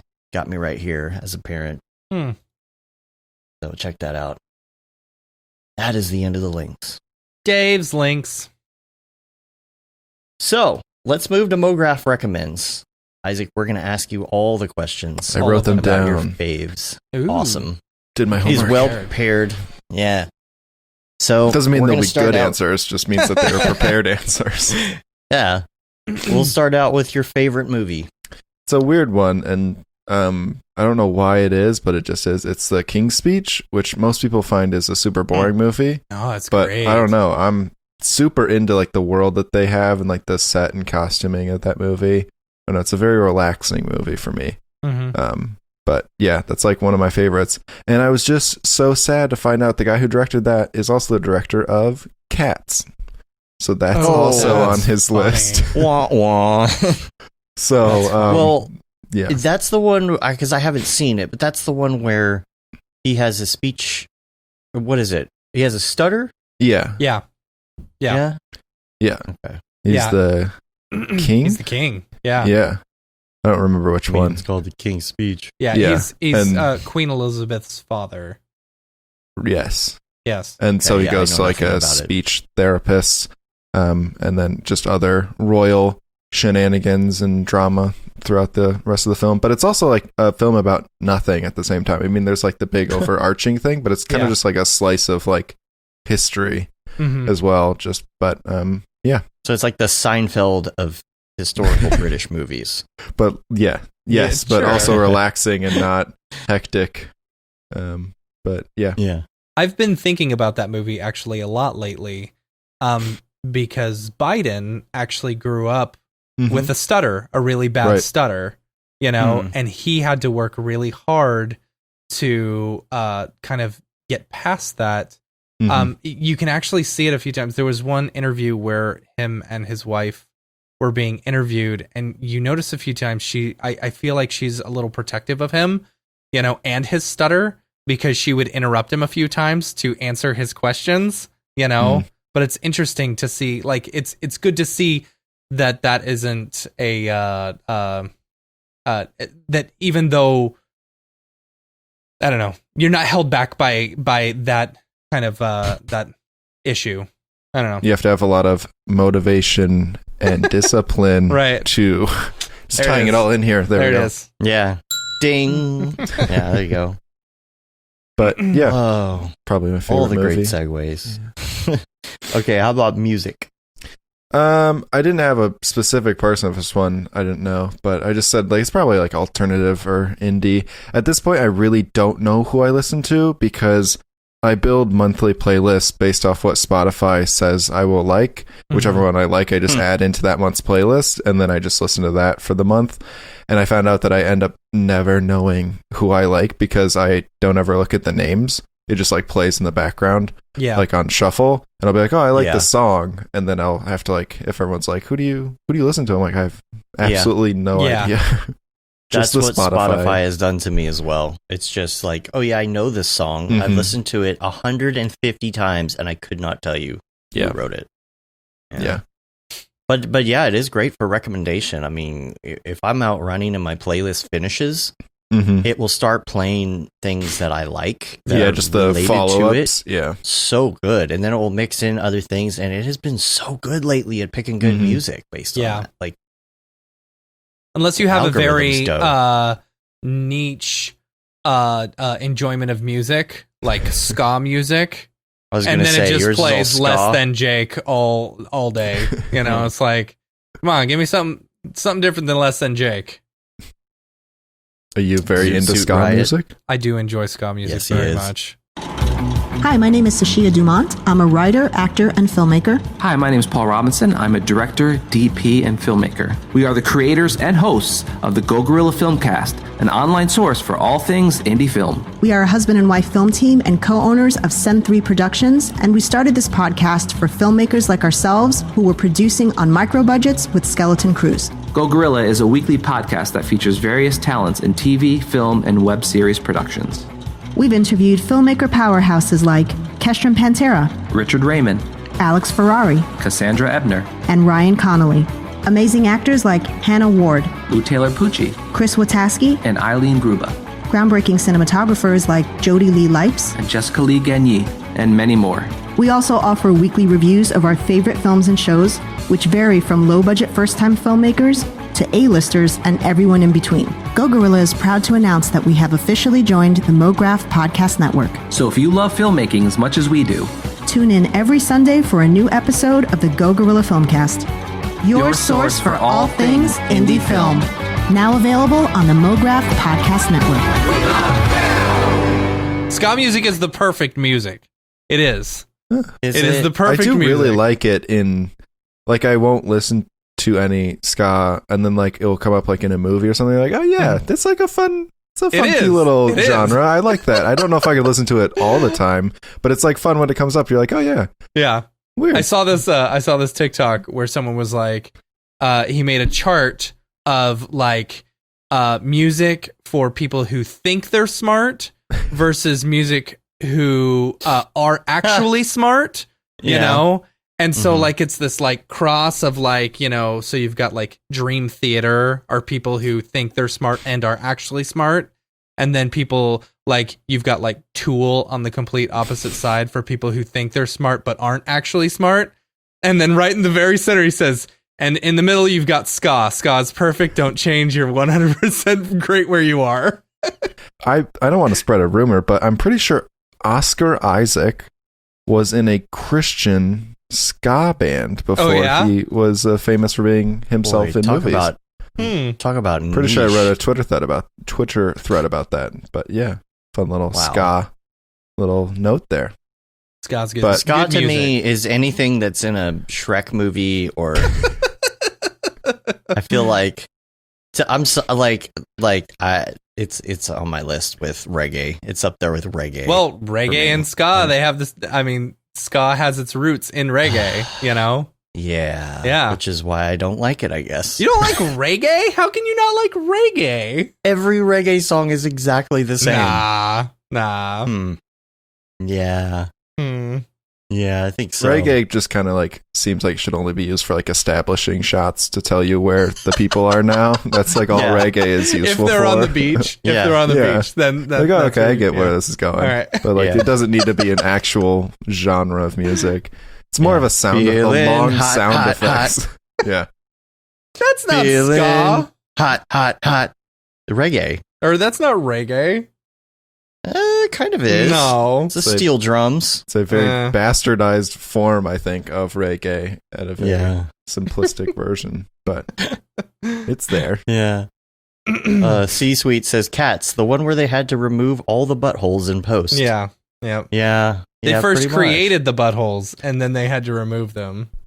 Oh, wait, why can't you just remove them and re-render them instead of having... Do you think they didn't actually do that. Out? They didn't do that. There were no buttholes. I thought there was a whole thing about that. I think that was an April Fool's joke. I mean, they animated their tails in post, I think.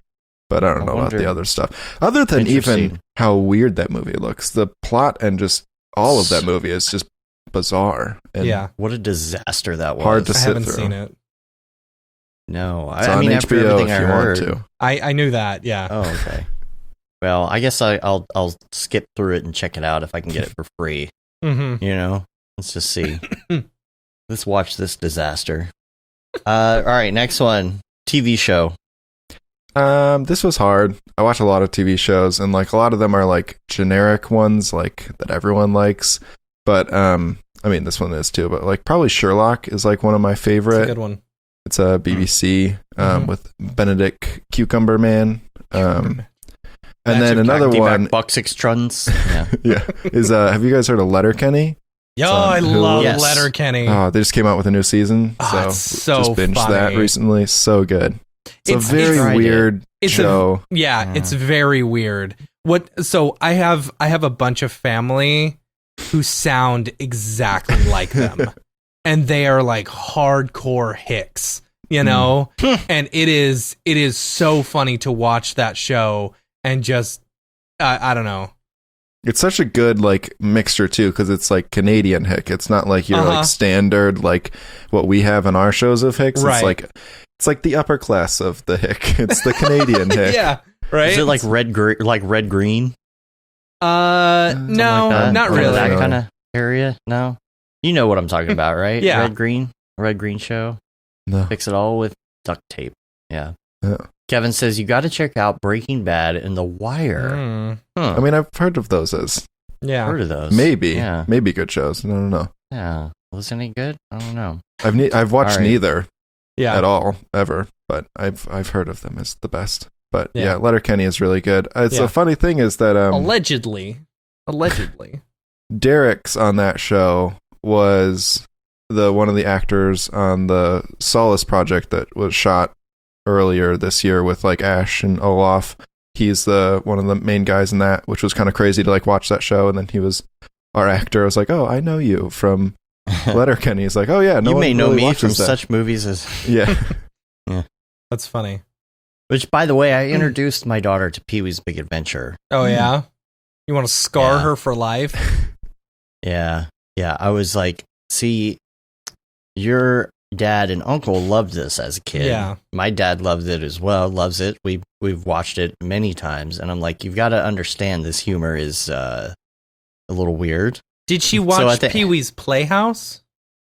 She has seen Pee-wee's Playhouse Christmas many times. So she my understands kid really my kid really liked Pee-wee's Playhouse. You know. Yeah, the thing is, you can there are some Pee-wee movies you can't show a kid, but I remember watching Pee-wee's Big Adventure in 2nd grade at school. Yeah. So I was like, okay. The scariest part was Large Marge. And back then it was so scary, and now it's this awful claymation garbage. And so she laughed at a lot of it, but in the end, I was like, so what'd you think? She's like, yeah, it was all right.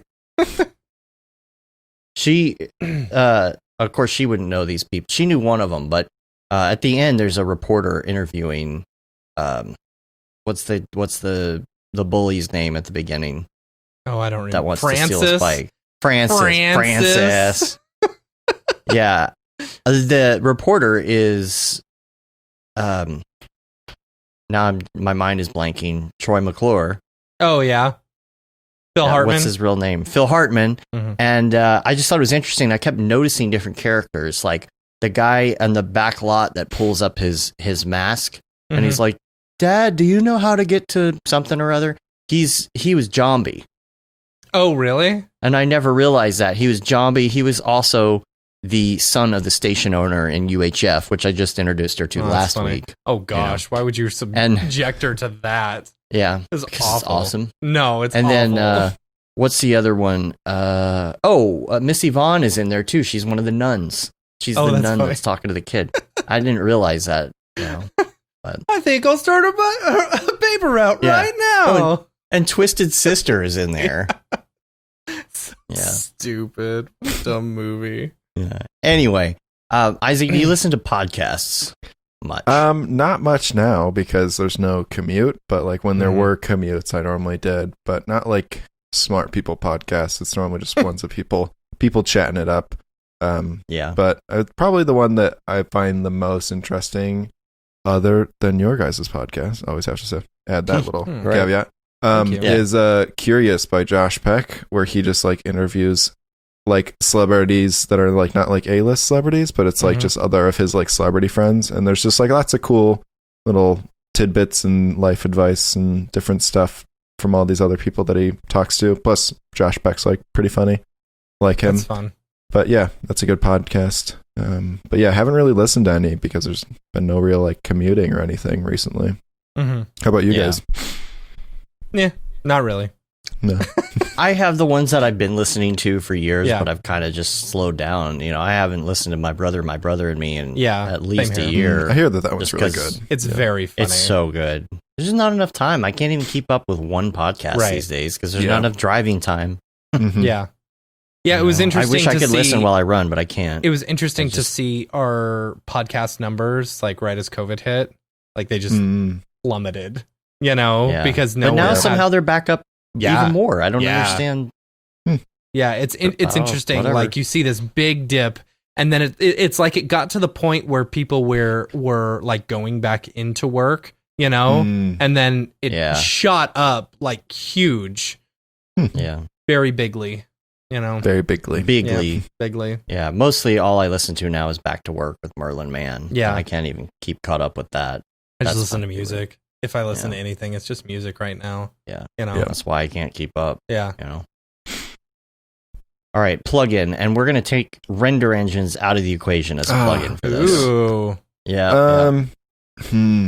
I know there's a better version of this plugin, but the Video Copilot effects console, I think, is like the first thing I download on because it's free. It's the first thing I download on most places just because it's so like muscle memory. I have like no idea where anything is in the effects thing anymore. Yeah. Because I use it so much that it just like literally saves so much time. I'm sure there's more like heavy hitter ones that probably I would pick, like if I could only get one on a machine, but I don't know. That one is definitely one that like is a huge time saver, I would say.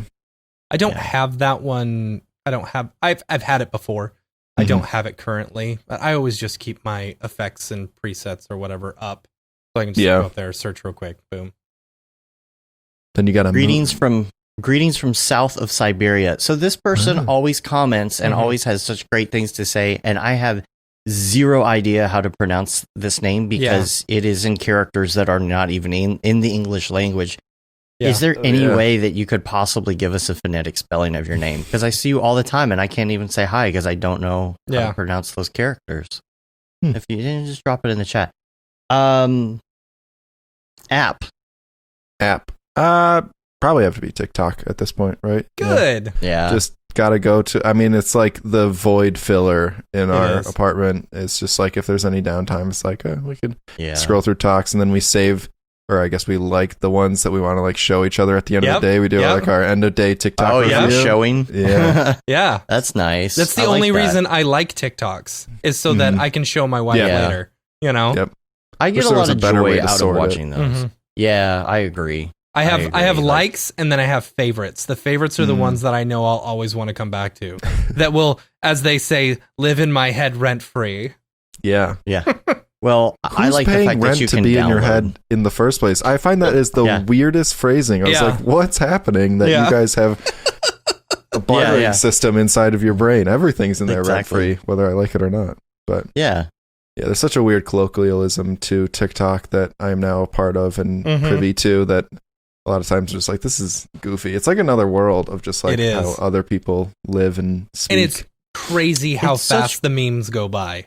Right. You know, it's like it's such good entertainment value, though. If you were to see someone like doing the Jason Derulo dance, you know, today, it'd be like, what? That's like 8 months ago. Why is that still going? You know, I watch people do like a sounds of TikTok video where it's like, this is like what was in January. I was like, that's insane. That feels like 2-3 years ago. But they definitely go very, very quickly. They really get like the most they can get out of one, and then it's like on the next one. I do like they just did an update to where if you watch a video and then you go to that person's account, just watched one. Yeah, it shows you just watched. Oh, that's so good. They're very good at building apps and features. They are very good at it, like insanely good. Like even just their effects for a while were like top like notch, insane like chroma keying and like stitching of like different stuff inside the like app itself of like little effects you could do was like insanely powerful. It's like how is this able to key me out of my background, but like After Effects has like issues with like an actual green screen back there. It's like can't figure it out. I'm like, how is this on my phone and able to do it? But yeah, they're very good at building apps and keeping people on those apps.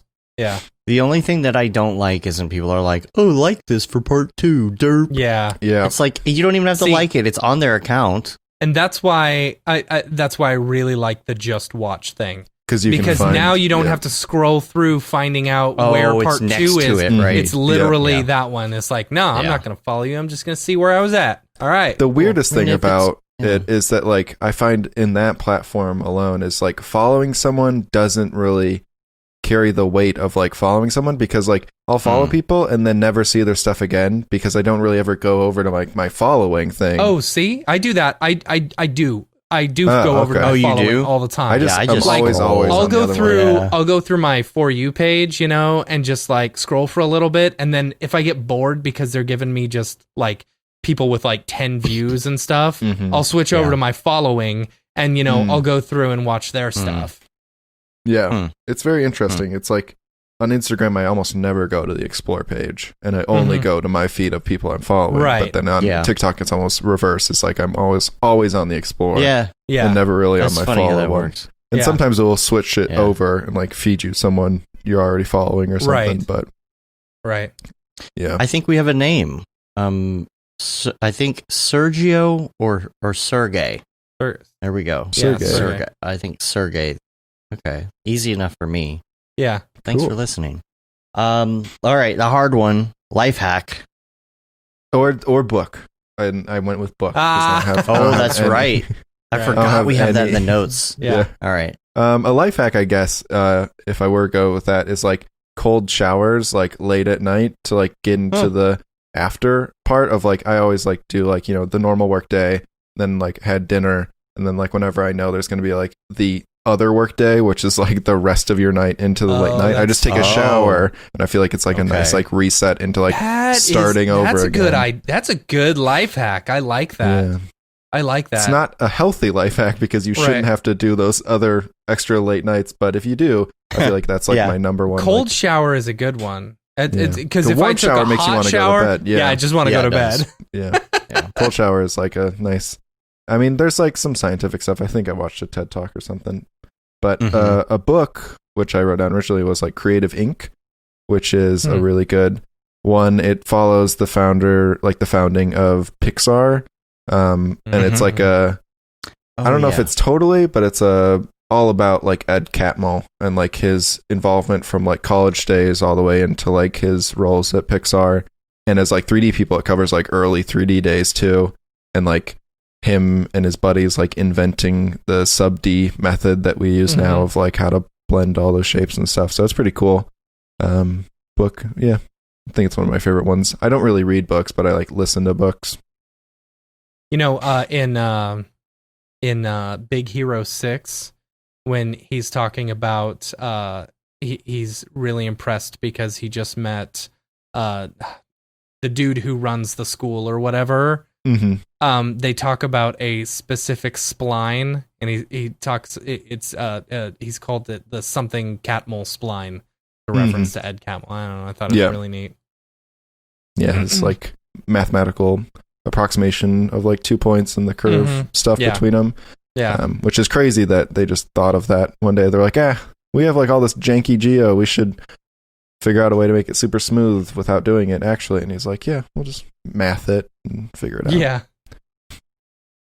Winbush says, why am I the only one watching from Twitch? I don't know. Everybody's on our YouTube. Yeah. We don't. There's some people on Facebook, but there was a spammer earlier from Twitch. Oh yeah.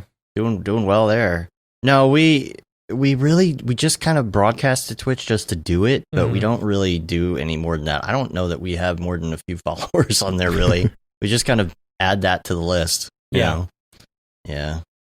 But, well, that wraps that part up there. That's pretty quickly. That wraps most of everything up, unless anybody has any more topics to talk about.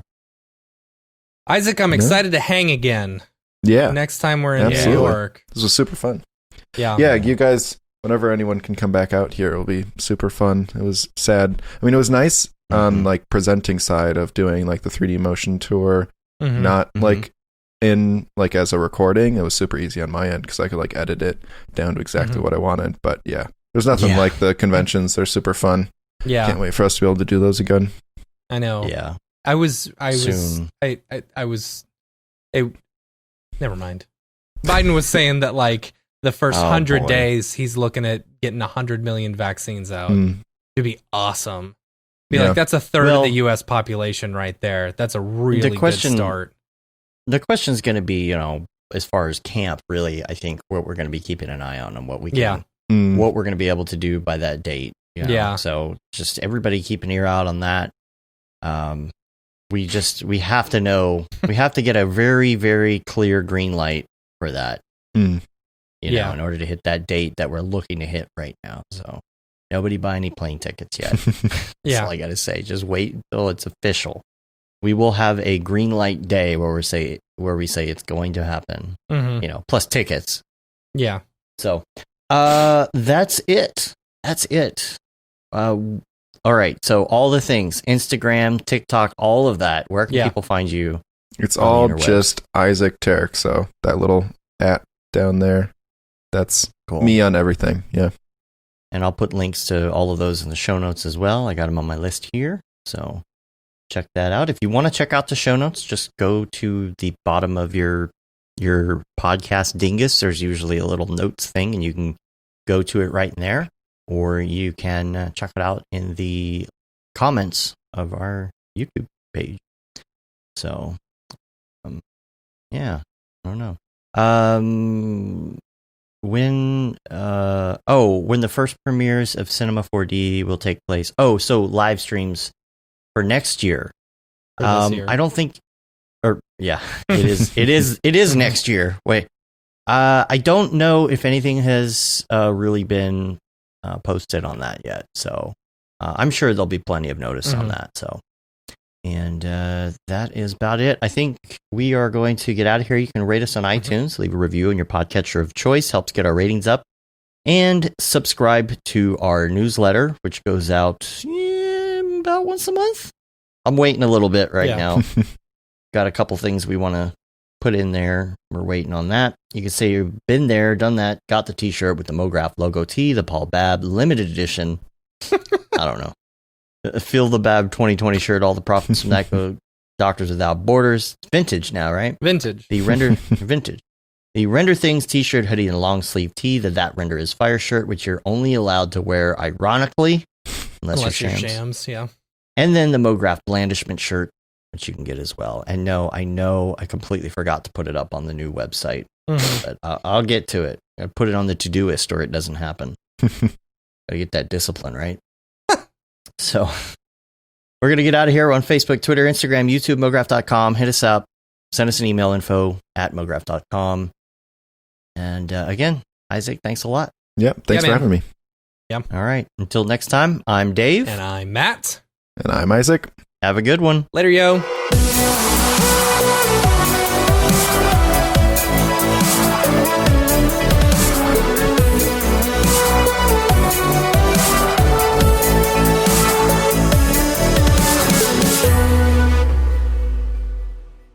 It's pretty good, I guess. Mograph.com, an online resource for motion graphic artists. Start your week with the Mograph podcast. Industry news, interviews with your favorite artists, and terrible humor. Watch live shows and interviews from Mograph events like NAB, SIGGRAPH, Half-Res, and local meetups. Our Mograph Talks feature live demos and motivation from artists all around the world. Sometimes you gotta make stuff that you're not gonna put on your reel, and I'm not here to judge. What if Rick and Morty show up for the countdown at midnight? That's where I peaked in life, in my career. We gotta stop this thing, Rick! It's gonna kill us all! Hear from the people that create your software, design your render engines, and artists that are changing the face of modern motion graphics. You get that render done. Yeah, you better frame what?